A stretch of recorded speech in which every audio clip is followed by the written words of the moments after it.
शक्तीपीठ महामार्गाविरोधात कडेगावात शेतकऱ्यांचा एल्गार. महामार्ग रद्दच झाला पाहिजे. खासदार विशाल पाटील व आमदार डॉ. विश्वजित कदम यांचा सरकारला इशारा. सुपीक शेती उद्ध्वस्त करून शेतकऱ्यांच्या संसारावर घाला घालणारा शक्तीपीठ महामार्ग कोणत्याही परिस्थितीत होऊ देणार नाही. शेतकऱ्यांच्या हिताला बाधा आणणारा हा प्रकल्प रद्दच झाला पाहिजे असा निर्धार व्यक्त करत कडेगाव येथे पलूस व कडेगाव तालुक्यातील बाधित शेतकऱ्यांनी विराट मोर्चा काढून शासनाच्या धोरणाविरोधात तीव्र संताप व्यक्त केलाय. खासदार विशाल पाटील व आमदार डॉ. विश्वजित कदम यांच्या नेतृत्वाखाली झालेल्या या आंदोलनात हजारो शेतकरी सहभागी झाले. मोर्चानंतर झालेल्या सभेत बोलताना आमदार डॉ. विश्वजित कदम यांनी सरकारवर जोरदार टीका केली आहे. ते म्हणाले, शेतकऱ्यांना कर्जमाफी, दुष्काळ आणि शेतीविषयक प्रश्नांवर दिलासा देण्याऐवजी शासन त्यांच्या जमिनी ताब्यात घेण्याचं काम करत आहे. कोणतीही पूर्वकल्पना न देता, लोकांना विश्वासात न घेता हा प्रकल्प लादला जातोय.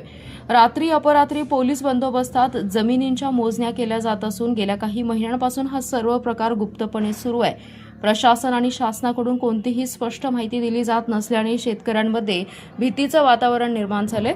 शेतकऱ्यांच्या हक्कासाठी आणि त्यांच्या शेतीच्या संरक्षणासाठी हा संघर्ष सुरू असून आम्ही कायम त्यांच्या पाठीशी उभं राहणार असल्याचं त्यांनी स्पष्ट केलंय.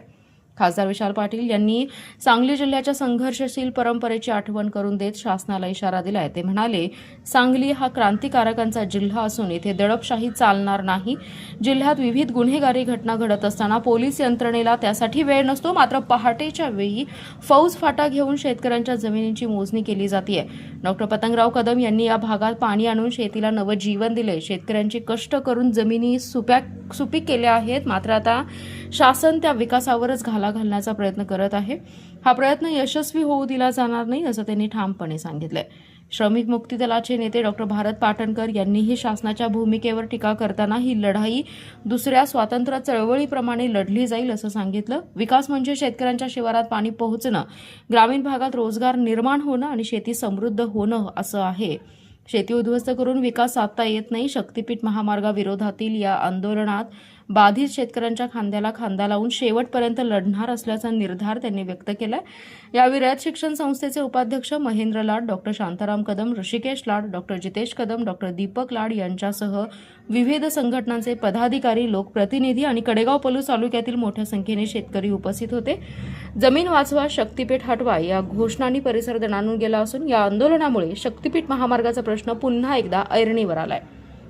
Special report, power Marathi news. आपला जिल्हा, आपली power. Power Marathi news network. एकच नजर, चौफेर खबर.